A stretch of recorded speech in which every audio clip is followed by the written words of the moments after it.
Beginnen wir das Review doch einmal mit einem Quiz. Was hat das Cubiset 2292 mit dem Cubiset 2598 zu tun? Auflösung nach dem Intro.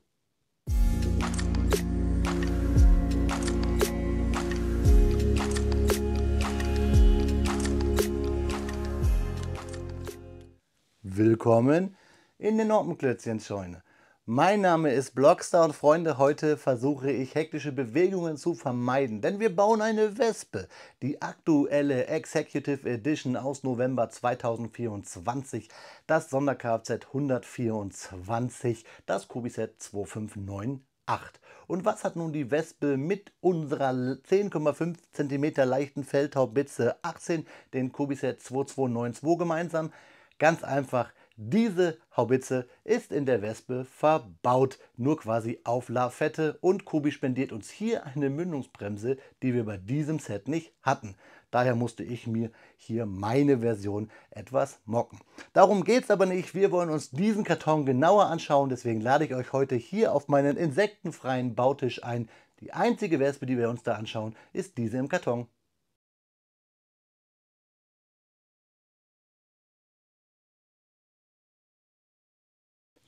Wir haben November 2024, deswegen kann ich euch ganz beruhigt das Sonder-Kfz 124 Wespe vorstellen, denn Wespen sollten jetzt nicht mehr stechen. November 24, das heißt, wir haben eine Executive Edition hier auf dem Bautisch, das Cubiset 2598. Wir hatten ja die Limited Edition vom Panzer II bzw. vom Sonder-Kfz 121, die 2596, erst neulich hier nun das Sonder-Kfz 124, die 10,5 cm leichte Feldhaubitze 18 auf Fahrgestell des Panzer II. Wir haben 3 tolle Minifiguren und auch wieder einen baubaren Motor. Ist klar, wir haben den Maßstab 1:28. Schauen wir uns die Rückseite an. Da sehen wir viele Details, nämlich den offenen Kampfraum, und auch bauen wir wieder den Motor, ähnlich wie beim Cubiset 2596. Und wir haben 3 interessante Minifiguren, nämlich hier Fallschirmjäger und einen Artilleristen, sowie immer ganz interessant ein Originalfoto. Die Infokarten schaut ihr euch am besten gleich an. Ich blende sie ja immer in den Videos ein. Wir lassen jetzt aber unsere Wespe mal wirklich fliegen und schauen, ob sie auch im Winter noch agil ist.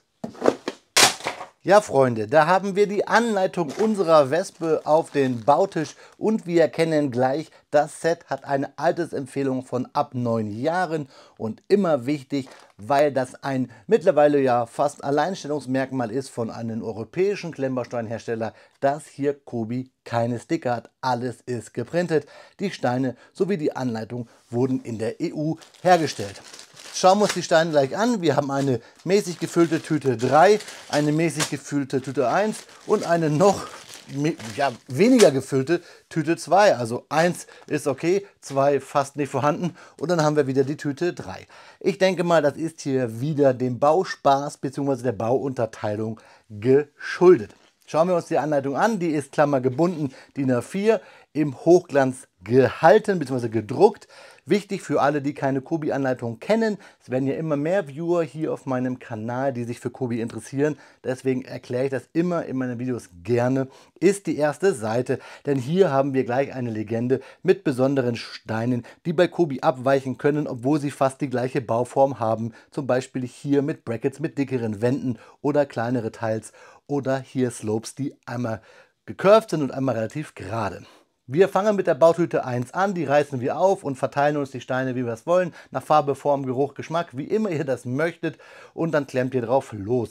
Der aktuelle Baustep ist immer der farbliche, logischerweise ist deswegen der erste hier ganz normal farblich, während wir dann immer wieder so ausgegraute Bauschritte haben, das sind die dann davor logischerweise. Pfeile weisen uns den Weg und in diesen rechteckigen Kästchen mit den Kurven sehen wir die Steine, die wir brauchen, die Anzahl, und ab und zu haben wir dann auch Anlegehilfen für Bars, zum Beispiel hier so eine kleine und hier etwas längere, und wir kriegen immer mal wieder Hinweise dann, wenn wir zu einer anderen Bautüte wechseln. Fertig sind wir dann mit dem Baustep 100 86, wenn wir das Typenschild für unsere Wespe klemmen, dann haben wir 860 Steinchen verbaut, die wir alle hier noch einmal kontrollieren können auf den letzten Seiten. Das ist immer ganz wichtig, falls mal ein Stein fehlt. Das kommt nämlich leider bei Kobi vor. Dann könnt ihr es gleich hier auf der Service-Webseite bzw. der Unterwebseite von Kobi monieren. Und falls ihr nicht wisst, wie man die Figuren zusammenbaut, da hat Kobi jetzt auch immer so ein Service mit abgedruckt. Ich kann es kaum erwarten, während ich hier noch mal kurz ein bisschen Werbung mir anschaue. Freunde, und da mache ich auch gleich Werbung, denn ihr findet hier oben auf dem i all diese Fahrzeuge bzw. die Varianten in meiner Kobi Playlist. Aber ich wollte hier ein bisschen hetzen wie eine Wespe, die euren Kuchen auf dem Küchentisch wegmampfen möchte. Ich möchte euch zu den Fakten geleiten, denn ich kann es kaum erwarten, euch die Fakten zum Sonder-Kfz 124 zu präsentieren. Und wenn ihr das lauscht, habe ich immer Spaß beim Klemmen, liebe Freunde.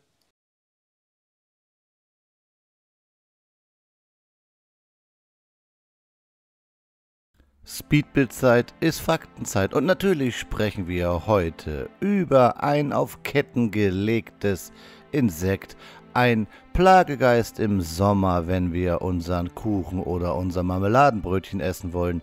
Wir sprechen über das Sonder-Kfz 124, über die leichte Feldhaubitze 10,5 cm auf Panzer II. Wir sprechen über die Wespe. Das Sonderkraftfahrzeug 124 Wespe, auch bekannt als leichte Feldhaubitze auf Fahrgestell Panzerkampfwagen 2, war eine deutsche Selbstfahrlafette aus dem Zweiten Weltkrieg.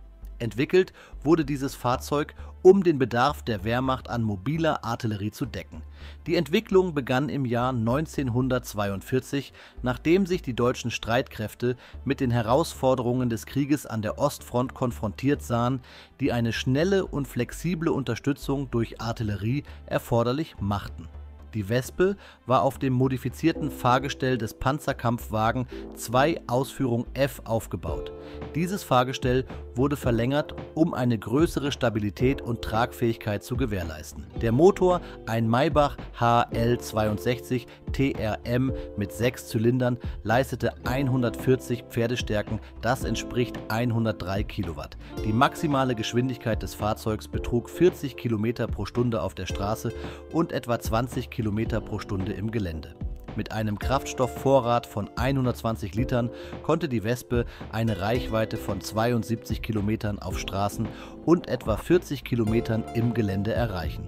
Das Hauptbewaffnungssystem der Wespe war eine leichte Feldhaubitze des Kalibers 105 mm, genauer gesagt die leichte Feldhaubitze 18-2 L28.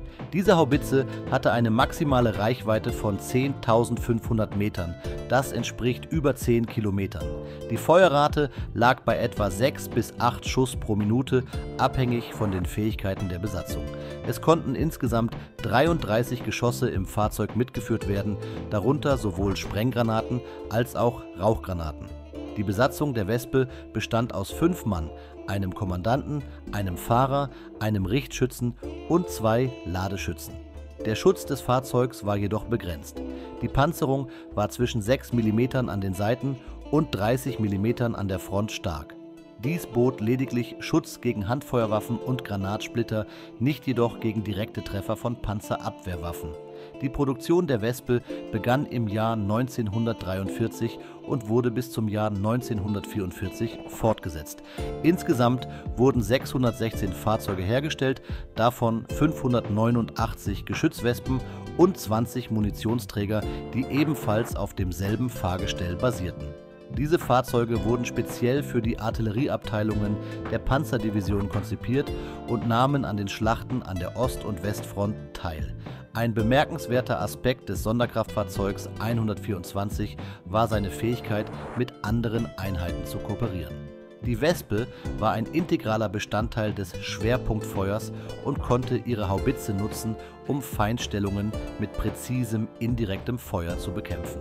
Dank ihrer Mobilität war sie in der Lage, nach einem Angriff schnell ihre Position zu wechseln, um Gegenfeuer zu entgehen.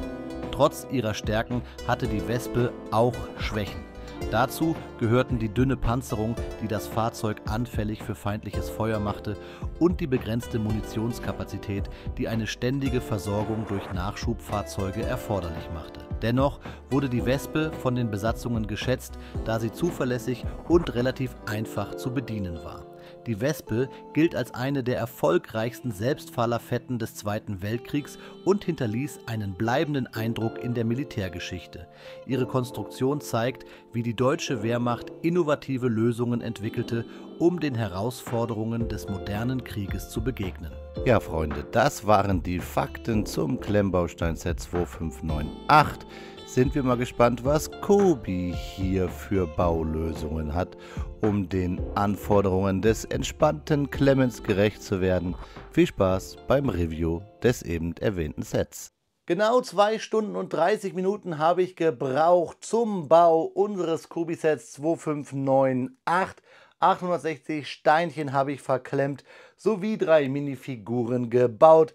Am Ende des Tages steht auf meinem Bautisch das Sonder-Kfz 124, die Wespe bzw. die 10,5 cm leichte Feldhaubitze 18 auf Panzerkampfwagen 2. Und somit haben wir ein Set aus der Historical Collection World War II, die aktuelle Executive Edition aus November 2024 im Maßstab 1:28. Und generell hat Kobi ja 3 Versionen des Panzer II gerade aktuell auf den Markt, nämlich einmal die erwähnte Wespe sowie, gehen wir mal ruhig abfolgend, die 2597, den Panzer II in der Ausführung F, sowie die 2596, den Panzer II in der Ausführung B. Die Ausführung F hat 813 Steinchen, die Ausführung B hat 894 Steinchen und steht hier. Und dann haben wir natürlich noch das 1:48er Set hier, unseren Panzer II.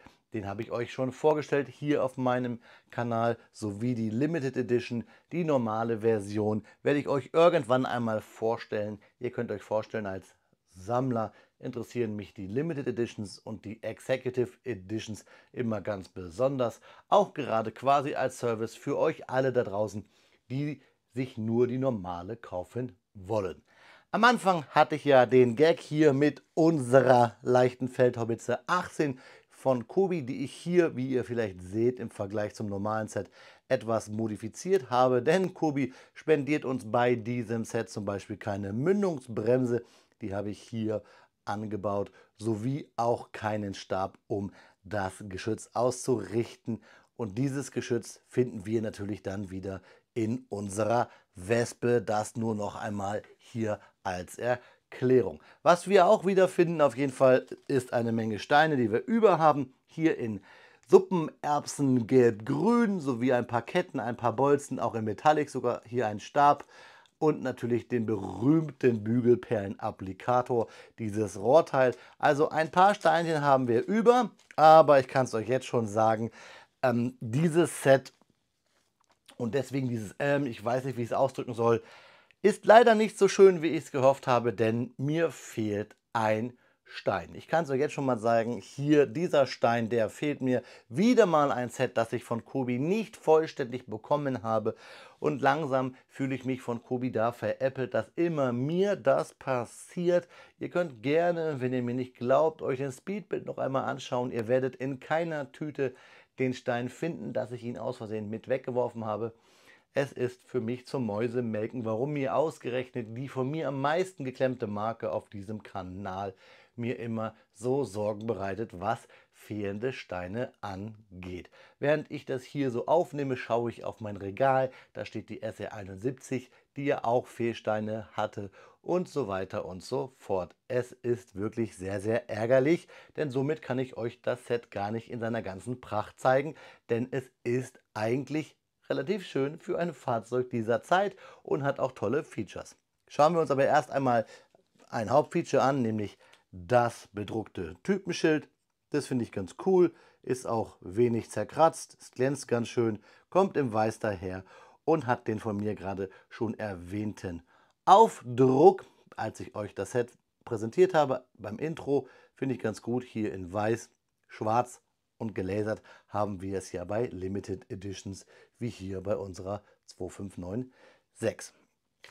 Ich stelle das Schild mal hier hin. Ich habe mal versucht, mit meinem Tarnnetz so ein bisschen Kobi-Optik zu bringen. So ganz gefällt es mir nicht, aber schreibt es mir gerne mal in die Kommentarsektion. Schauen wir uns die Anleitung an, bevor wir uns die Figuren anschauen. Sie ist natürlich klammergebunden, DIN A4 mäßig groß und hat relativ humane Bauschritte hier, nicht zu viele. Das haben wir bei Kobi Netzzeit ja schon ein paar Mal gehabt, dass wir immer sehr viele Bausteps haben. Hier mal wieder 4 Stück, aber ich finde es, bei dieser Anleitung geht es ganz human.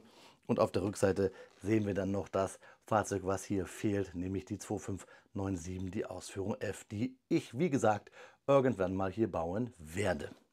Alle anderen Versionen des Panzer II aktuell habt ihr hier bei mir auf den Bautisch. Dann schauen wir unseren Artilleristen an, hier mit einer Feldmütze, mit Dreck im Gesicht, natürlich bei offenem Kampfraum passiert sowas. Richtig schöne Drucke und Kobi wird da immer besser. Auch hier das Rot auf der Feldmütze sowie die Schuhe mit den Gamaschen und die MP40 sowie die Koppel und generell dieser beige Overall, der ja auch zur Artillerie passt, richtig gut, gefällt mir und auch der Gesichtsausdruck ist relativ human.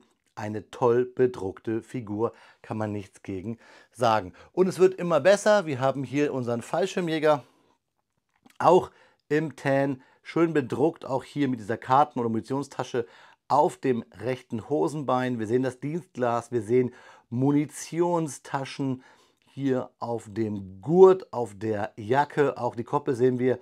Der Herr schaut auch relativ human rein, hat eine Handgranate in der Hand und hinten hier auf seinen Y-Riemen dann Brotbeutel und so weiter. Und auch hier das Luftwaffenzeichen auf den angepassten Fallschirmjäger-Helm dieser Figur. Also ich kann euch jetzt schon mal sagen, so ein bisschen Highlight in diesem Set sind auch die Figuren. Und hier geht es weiter. Das berühmte Maschinengewehr von Kobi, was immer sehr groß als Formteil daherkommt, MG34. Daher der Gurt auch hier bedruckt auf diese Feldbluse unseres Fallschirmjägers. Wieder hier das rechte Hosenbein bedruckt und hier auch dieser Helmtarn. Richtig schön bedruckt, auch hinten, und eine beige Hose, die identisch ist mit der Figur davor. Also diese Figuren werden, was die Detailgrade angeht, immer besser bei Kobi. Wo Kobi nicht immer besser wird, ist die Ersatzteilversorgung bei mir. Deswegen zeige ich euch jetzt die Wespe, die eigentlich super geworden ist. Ich zeige sie von seiner Schokoladenseite. Wir sehen dieses verlängerte Fahrwerk hier hinten mit diesem Gap und daher auch diese Kettenführung. Relativ schön gelöst ist es ja sowieso bei den neueren Panzer II Versionen, so wie hier bei dem Review auch von mir erwähnt. Diese Federung, die wir hier in die Gaps drücken mit diesen Bars, mit den C-Clamps und hier unten dann mit den 1x1ern mit einem Bar, die in diese Bar reingeht und hier unten in die Lücke reingeht. Man kann es ja, man sieht es hier vielleicht, dass hier ja Steine sind dahinter mit Hohlraum. Und dann auch die großen Antriebsräder bzw. Führungsräder richtig gut. Auch schön die Farbe, die Farbkombination, die passt ganz gut. Wir kriegen so ein bisschen diese Form der Wespe hin, die so leicht buckelig ist. Und das zieht sich ja bis nach vorne zum Fahrerraum durch. Wir haben sehr viele Drucke. Hier haben wir Lüftungsdrucke. Wir haben hier das Balkenkreuz und das Tarnmuster gedruckt. Wir haben hier wieder Lüftung. Wir haben bedruckte Kisten. Hier vorne bedruckte Öffnungen, hier auch eine Klappe bedruckt und auch da der Sichtschlitz für den Fahrer. Und ihr seht schon hier, da ist das fehlende Teil, das mich echt zum Verzweifeln bringt. Es macht so keinen Spaß, gerade wenn man hier ja nicht unerheblich Geld ausgibt bei Kobi. Und das ist kein Gemeckere an Kobi oder Gemeckere des Gemeckeres willen, das ist ganz wichtig. Es ärgert mich halt, weil es bei mir relativ häufig vorkommt. Das ist alles. Wenn es bei euch nicht vorkommt, dann bin ich gerne euer Jonas und der Wahl, der diese Negativität sich auf sich zieht, damit ihr alle Steine habt, kann ich mitleben. Hier bedruckt auch wieder die Leuchte. Wir haben hier vorne auch wieder schön, wie auch da erwähnt bei dem Review von Panzer II, diese Rundungen, die kommen gut daher.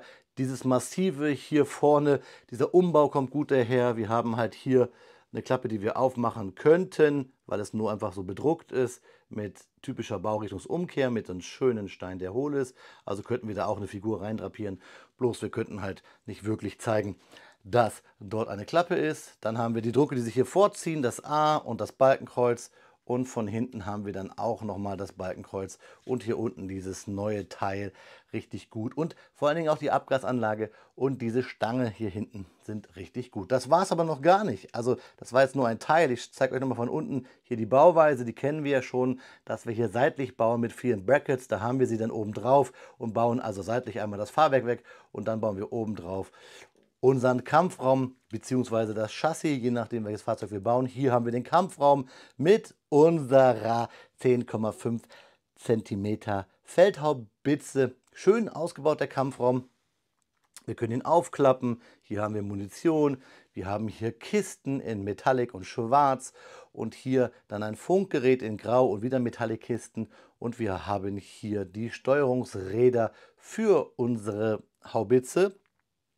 Aber das ist ja noch längst nicht alles, denn wir können das ganze Teil abnehmen und können dann den Motor rausholen und uns den Motor anschauen. Beziehungsweise seht ihr auch da vorne, haben wir ja unter dieser hier Lücke quasi einen Fahrersitz gebaut. Den kann man so ein bisschen erkennen.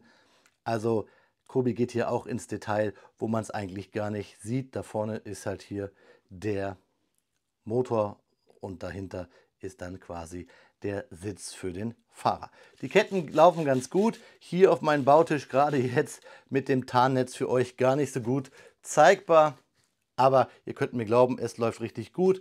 Und ja, hier, wir können diese Feldhaubitze absetzen. Fast ähnlich wie bei einem späteren Projekt der Wehrmacht, wo so etwas Ähnliches geplant war. Ich glaube mit einem Panzer IV Chassis, wo man auch dieses Geschütz so abnehmen sollte mit so einem kleinen am Panzer angebrachten Kran. Und hier seht ihr dann noch mal ein bisschen die Technik, wie das Geschütz hier mit so einer Art Zapfentechnik mit einer Platte, mit einer Plate, mit einer sehr schmalen Plate eingebaut ist und von unten dann hier der offene Kampfraum und hier die 1x2er mit den C-Clamps, damit wir hier hinten den Kampfraum erweitern können. Also per se wieder mal ein sehr gutes Set von Kobi. Richtig gut auch, dass wir hier den offenen Kampfraum haben und reinbauen, also nicht reinbauen, reinschauen können in das reingebaute, in dieses Fahrzeug. Das gefällt mir richtig gut, aber für mich halt ärgerlich, dass ich einen Fehlteil habe oder einen Fehlstein, ein Slope, ein Rounded Slope, der mir fehlt. Das ist einfach schade, wenn man wirklich sagt, Kobi baut hier immer bessere Fahrzeuge. Ob es einem das der Preis wert ist, das dürft ihr selber entscheiden. Ich habe nur jetzt neulich gelesen, da können wir gerne mal drüber diskutieren, dass Polen eine sehr hohe Inflation hat und wohl auch deswegen diese Preisverschiebungen nach oben zustande kommen. Ein Negativpunkt haben wir eigentlich noch, das ist das Anbringen dieser schrägen Panzerung, die wir hier mit Balljoints bauen, beziehungsweise selbstgebaute Balljoints, denn wir bauen quasi in diese hohlen Steine hier, bauen wir uns welche rein und dann müssen wir es so anschrägen. Also es hält hier sehr mäßig, ihr seht es da ein bisschen, nicht drücken hier, sonst fällt es ab. Sonst ein sehr stabiles Fahrzeug und auch ein sehr schönes Fahrzeug, wenn ich das so sagen darf. Ich drehe es jetzt aber wieder hier seitlich, damit wir hier auch diesen schönen Stein sehen, der mir fehlt. Ja, natürlich bekommt ihr jetzt gleich Detailbilder mit fehlenden Steinen. Wir wollen ja hier nichts schönigen und dann schauen wir uns zum Abschluss noch einmal in die Augen, liebe Freunde. Wie immer an dieser Stelle bekommt ihr Detailbilder, damit ihr euch selber einen Eindruck von der Executive Edition aus November 2024 von Kobi, dem Set 2598, unserer Wespe, dem Sonder-Kfz 124, machen könnt. Und für alle, die immer etwas strugglen, was heißen denn diese verschiedenen Versionen bei Kobi? Die Executive Edition ist eine aufgewertete normale Version, die oft auch bautechnisch vom normalen Set abweicht. Diese könnt ihr aber auch ganz normal im Handel bekommen, während die Limited Editions meistens noch mehr aufgewertete Sets, die oft sogar farbtechnisch anders sind als die normale Version und oft Figuren und Gimmicks enthalten, wie beim Panzer II, den Schlagbaum zum Beispiel, diese könnt ihr nur exklusiv bei Kobi beziehen. Dies so als kleiner Richtwert. Normal bekommt ihr im Handel, Executive bekommt ihr im Handel, Limited Edition bekommt ihr nur bei Kobi direkt. Und dann noch ein paar Sätze zum Panzer II. Dieser wurde in den verschiedensten Varianten ca. 1900 Mal gebaut, in den Ausführungen A bis F, aber 1200 Spezialfahrzeuge gab es halt auch auf Basis des Panzer II, wie zum Beispiel den Flammpanzer II mit, der Name sagte schon, Flammenwerfern, dann den Marder II, ein Panzerjäger mit einer Panzerjagdkanone und der hier gezeigten Wespe. Somit kommen wir auf ca. 3100 Panzer II-Varianten, die gebaut wurden. Es gab auch noch einige Kleinstversionen, wie zum Beispiel den Lux, eine kleine Aufklärervariante, die ihr wahrscheinlich kennt, wenn ihr Spiele wie World of Tanks oder War Thunder spielt. Ja, Freunde, da ist das Video schneller zu Ende, als dass ich wahrscheinlich beim nächsten Kobi-Set wieder ein Fehlteil habe. Wenn das Fehlteil nicht wäre, wäre ich wunschlos glücklich, was dieses Set angeht. Über den Preis kann man immer streiten, das habe ich euch gesagt. Ich als Sammler und jemand, der gerne für euch Video mache, der greift dann gerne mal hier tiefer in die Schatulle, um so ein Set hier euch präsentieren zu dürfen. Die Panzer II Festwochen gehen jetzt wohl langsam zu Ende nach unserer Limited Edition, nach der Executive Edition und nach der vorhin schon erwähnten normalen Version. Ich bin hin und weg, wieder 3 tolle Figuren und ich habe für euch das Mysterium mit der leichten Feldhaubitze 10,5 cm bzw. der leichten Feldhaubitze 18 erklärt. Hier haben wir quasi die gleiche Kanone, in Anführungszeichen, nur mit Mitfahrgelegenheit. Nennen wir es doch einfach mal so. Schreibt mir eure Meinung gerne unten in die Kommentare zu diesem Set, zur Reihe der 1:28 Fahrzeuge aus dem Hause Kobi und generell zu meinem Kanal. Denn nur von Feedback kann man etwas lernen, beziehungsweise durch den Feedback kann ich mich verbessern. In diesem Sinne, lasst euch nicht stechen, egal zu welcher Jahreszeit. Auf Wiederbauen, euer Freund, der Blockstar.